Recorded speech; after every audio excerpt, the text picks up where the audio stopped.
Hi, I'm Roland, And I am Kurt. We are Tears for Fears. and this is Behind the Album.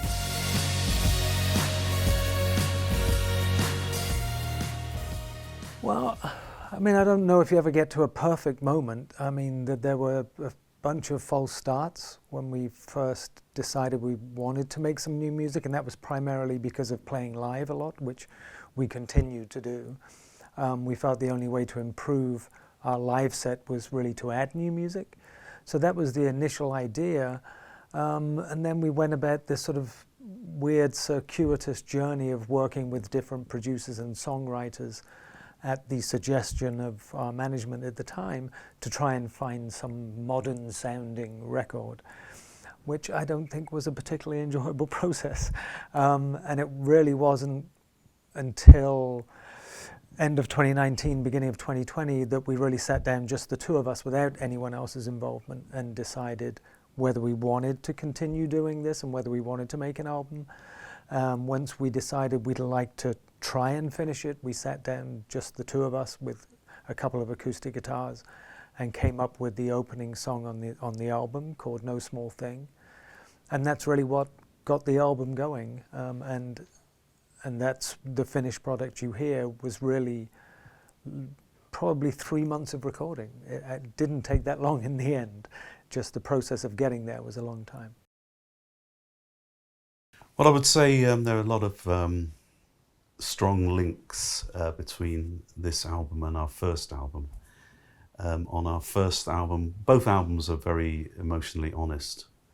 The first album, having just formed Tears for Fears, inspired by the writings of the Californian psychologist Arthur Yanov, very much believing what he was saying about all the events in your childhood affecting you, the traumas shaping your personality, and essentially writing an album inspired and based on his writings.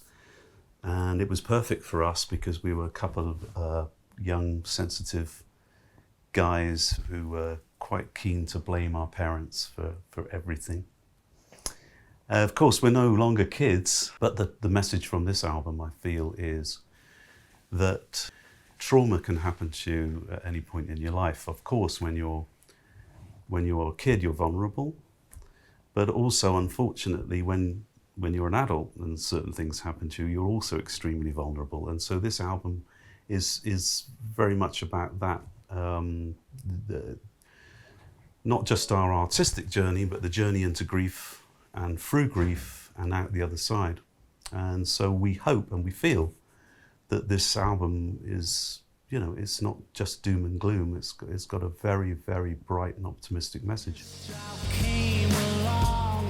Well, there's two different meanings behind that song. I mean, behind the title. There's the track itself, the tipping point, so the song, which has one meaning, which is about, watching someone you love die, unfortunately. But then where is the tipping point? When have they left you, and do they ever leave you? And then the tipping point is an album title for us. It kind of summed up so much over the last bunch of years, and that was the point we had gotten to after doing all these writing sessions and thinking that these songs didn't have the depth we really required from music. This is why we really like doing it. And then thinking about what has gone on over the last bunch of years, from the rise of the right wing, politically worldwide, Black Lives Matter movement, Me Too movement, climate crisis, pandemic, the list can go on, that we really should have enough subject matter to write about. And all of those things to us seem to be at a tipping point. It's extremely satisfying when the two of us look at each other and kind of go, wow. And we did that.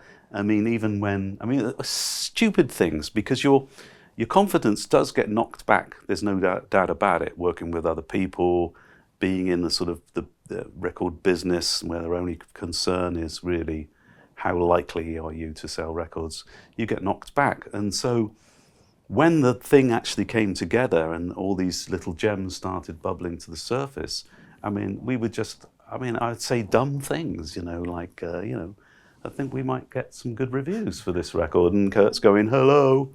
And so far it's been you're true. right. So, and other things, we got this great keyboard player called Doug Petty, and he came in just to do some Hammond on No Small Thing, and we're just watching him play it, and we're like going, this is incredible. So there's those little things where, after all those years... Well, I think we opened ourselves up to just enjoying it again. And as Ronan said, when we got to the end of the album and sequenced it, and the sequence of the album in was our first attempt at sequencing it, you kind of know that you have something special for you, purely because it's that easy to put together. You know you've told the story. Because if you have to do that 10 times and you still don't have the order right, then I always feel something is missing from the story.